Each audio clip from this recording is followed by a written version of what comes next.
What if the record of your life was told through a narrative of your kindness?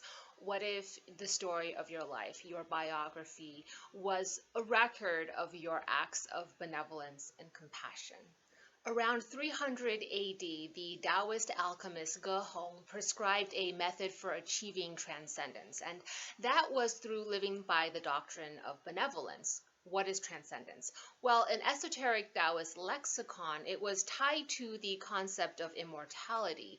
At its core, it's about accumulating greater personal power, communion with the divine, and having a closer, controlled connection with divinity and the deities. That's what I mean when I say transcendence. Under the doctrine of benevolence, one can achieve what the Taoists called immortality or transcendence through acts of kindness, compassion, and through acts of personal sacrifice. It's about choosing consciously to act against your own self-interest in favor of a greater collective good. When you choose to give up your power, you in effect acquire greater power. So what is benevolence? What is compassion? What does it mean to choose to give up your personal power? An act of benevolence is an act of charity, a gift of kindness towards someone when you have nothing material to gain from that act of charity. An act of compassion is to first truly suffer alongside one who is suffering and then exert personal effort to help alleviate that suffering. Now, to give up your personal power, you consent to a personal sacrifice. An act of personal sacrifice is to act against your own self-interest or desire for the benefit of somebody else. According to Ge Hong's alchemical texts, 300 of such acts of benevolence, compassion, or personal sacrifice is the path to attaining what the alchemists called earthly immortality. Earthly immortality ensured auspicious rebirth in the cycle of reincarnation, its increased psychic ability, its enhanced attunement to the unseen and spirit realms around you. There is an implication here of still being human but acquiring superhuman abilities. 1,200 of such acts is the path to attaining heavenly immortality. Heavenly immortality is transcendence. There's a presumption that life here on the earthly realm isn't the most ideal one. So heavenly immortality enables rebirth into a celestial kingdom, one that by default is more optimal than earthly life. There's a sense here of being reborn into a paradise. Now, I want to take a step back and address the universality of the doctrine of benevolence and why it's not limited to esoteric Taoism or occult theory. No matter who you are or what you believe, the premise behind this book of 1011 Acts applies to you and is something that I propose will be a worthy undertaking for you. We'll start with another school of thought near and dear to my heart. Under the theory of karma in Buddhism, karma describes our personal acts as motivated by our thoughts and intentions, which then determines the karma phala, or the fruit and results of those acts. Your karmic accounting consists of what you do with your body, what you say, your speech, and also what you manifest into reality through your thoughts and intentions. So under that theory, if you think about harming another, even if you haven't acted it out physically with your body, the power of your thought can influence the physical world anyway. And when it does, if it does, and harm comes to another, then that's also part of your karma. Likewise, if through your thoughts and intent good comes to another, then that too is karma. So thoughts, when they have power, are also karma. Your karma leads to karma phala, which in simplistic terms is cause and effect. Positive karma, such as acts of benevolence, yield positive karma phala, which can then facilitate happiness, privilege, and well-being into your future life path. Ultimately, one who seeks to transcend that cycle of karma and karma phala, and under general Buddhist principles of guidance, compassion is the path to that transcendence, that liberation from the cycle of suffering. The Noble Eightfold Path in Buddhism, instructing on right thought, personal sacrifice, right speech, right conduct, right livelihood that is governed by the principle of non-harm, and so on, is a doctrine pretty much of benevolence, and it's resonant with this same Taoist delineation I was talking about earlier. In Christianity, Jesus Christ is the perfect exemplification of compassion. The narrative of Christ is a clear instruction on the doctrine of benevolence, to act with kindness, to act with compassion, and that the divine path is one of personal sacrifice. The miracles of Jesus were all motivated by his compassion for those who were suffering, the way he lived through right speech, right conduct, right livelihood, and the ultimate personal sacrifice.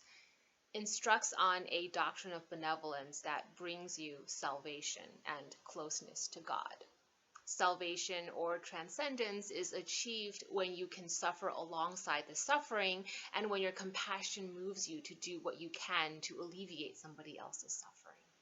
In the Quran, the principle of Rama is divine mercy, and to achieve closeness to God, one must demonstrate the qualities of Rama, or compassion, to show kindness, generosity, and benevolence to others without any motivation of personal gain is considered a moral imperative in Islam.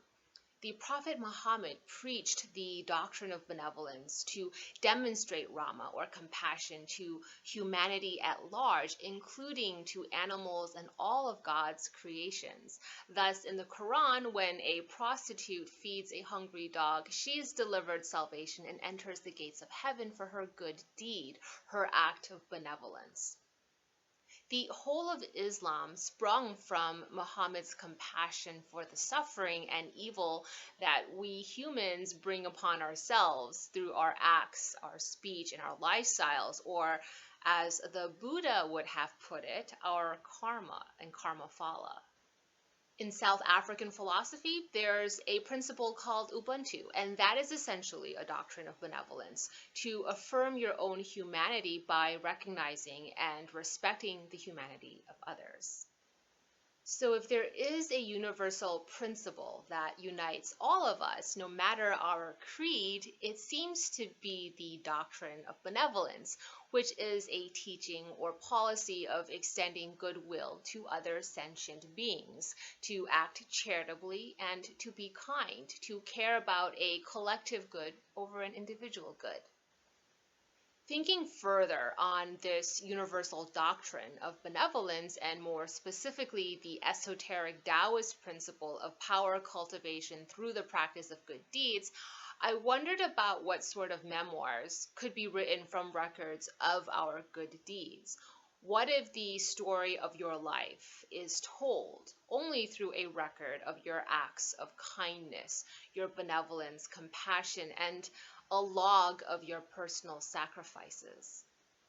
Many of us keep diaries and daily log entries of our work schedules, our travels, our thoughts and feelings, day planners. We write about our relationships. But how about a written record of your benevolence? And through the mere act of keeping up with such a personal diary, would you maybe find yourself doing more good and being even more conscientious of your thoughts and behavior? If you regularly log your acts of kindness, compassion, and personal sacrifices, would you maybe forbear from uttering an unkind, hurtful word to another person, even if a good part of you thinks that person deserves it? That forbearance is a noble, noteworthy sacrifice that you'd want to log in such a notebook. When you know you have the power to hurt someone with the utterance of your arsenal of words, but then you go out of your way to not utter those words, that's incredible. That's extraordinary. It's the highest form of principle. Knowing you have this notebook, this blank notebook waiting for you to fill in, sitting in sacred space back home, waiting to be written in, would you be more encouraged to contribute kind words into the public discourse instead of negative rants, criticisms, or words of injury? Would you perhaps become more encouraged to add acts of kindness to your daily routine? When you know you are writing a story about your own heroism, would you be more motivated to live up to that archetype of being a hero?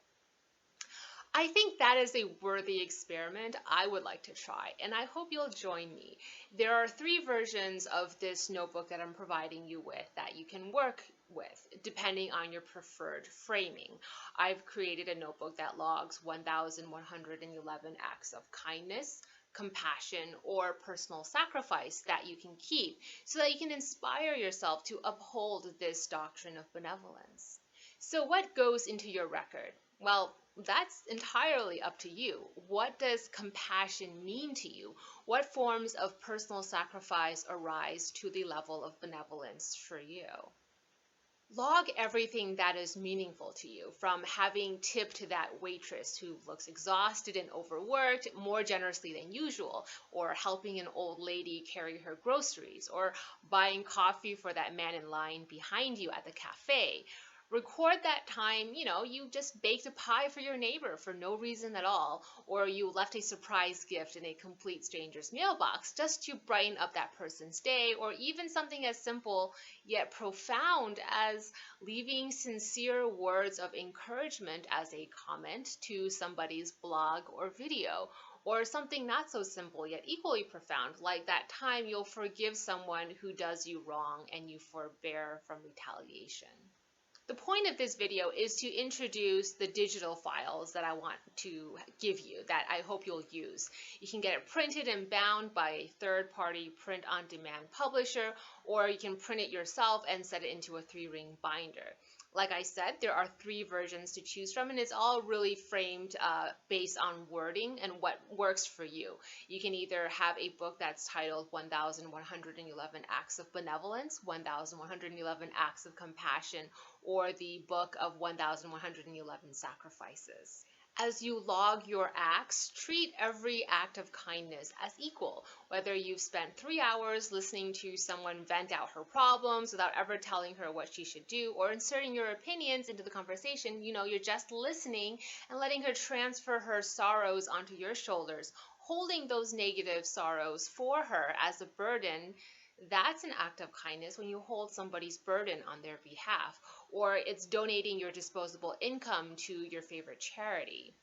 Whether it's donating your blood or it's getting over your introvertedness to smile, make eye contact, and compliment a complete stranger at the grocery store. It doesn't matter the breadth or scope of the act. All are equal in the eyes of your record keeping. Each one deserves its own entry in your book. In imperial China, when the nation was plagued by drought, famine, or other natural disaster, the emperor would mandate that everyone, from the imperial court and aristocracy to the common peasants, would refrain from butchering animals as an act of sacrifice and mercy, and through that collective good karma, end the suffering. Extracting that principle out of its religious beliefs or superstition, there's something really beautiful about that way of thinking that I want to adopt. In traditional Chinese funeral rites, after the passing of a loved one, you vow a certain number of days of non-harm, refraining from getting angry, refraining from speaking unkind words to anybody, refraining from unkind acts to anyone. And historically, this was done as a form of honoring the dead because the intention was all of the good karma you accrue from your acts of kindness would not go to you, but would be transferred as good karmic merits to the deceased, in hopes that this added good karma would ensure an auspicious rebirth for your loved ones. Again, irrespective of whether that religious belief or superstition makes any logical sense to me, I have to admit that the intention there is poignant. There's something emotionally heartening about that kind of a practice that I want to continue and uphold. Likewise, on the days we wake up and we feel like we just can't get out of bed, on the days it feels like it takes serious courage just to live, just to choose life, on those days, let's undertake one single act of non-harm, of sacrifice, or of kindness, It can be that we choose for a single day to not harm any living creatures at all. And in forbearing from harming living things, that's your act of kindness for the day, not harming any living things. Or maybe you've witnessed a troll leaving unjustifiably unkind remarks to somebody. What if on that day, when you just feel like you can't get out of bed and it takes courage just for you to live, what if you find that courage, and in that moment you choose to, for example, find a troll online, be a kind of a martyr of sorts, and you call out that troll, and you let yourself become the troll's target. You intentionally redirect negativity toward yourself so that the troll targets you and doesn't target the initial person that the troll was after. And in doing so, you save somebody else from emotional hurt. That's kind of a personal sacrifice. You're taking the hit from some complete jerk so that the original target is saved. You know, I've seen complete strangers do that online for me, and you know what? It's heroic. That day, that person who took the hit so that the troll didn't go after me and went after that commenter who defended my honor, that person was my hero for the day. So defending a complete stranger's honor, even in that simple, seemingly silly way, is heroic. So consider what acts of extraordinary courage will tell the story of what kind of person you are. So like a diary that logs your daily activity, logs your acts of extraordinary courage, do so in this book. Extraordinary is defined by you. It's by your own standards. This is a book of extraordinary kindness for you. I'm hoping for myself that by keeping such a notebook, I'll be inspired to live a better life story. So I can write a better life story framed around compassion, where compassion becomes the main theme of the narrative arc. And when you're feeling at a low point, maybe rereading passages from your book so far will remind you of all of the lives you've touched and how important you are. You are single-handedly neutralizing the negatives in this world and transforming them into positives.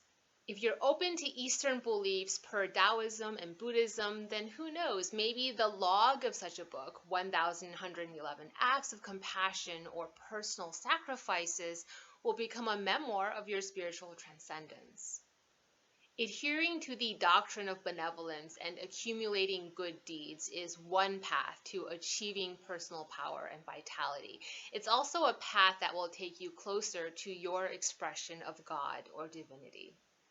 To learn more about accessing your own book of 1111 Acts, check out the links in the description box for this video. Get your own notebook ready and, you know what, uplift the discourse on social media and talk about your book of 1111 Acts.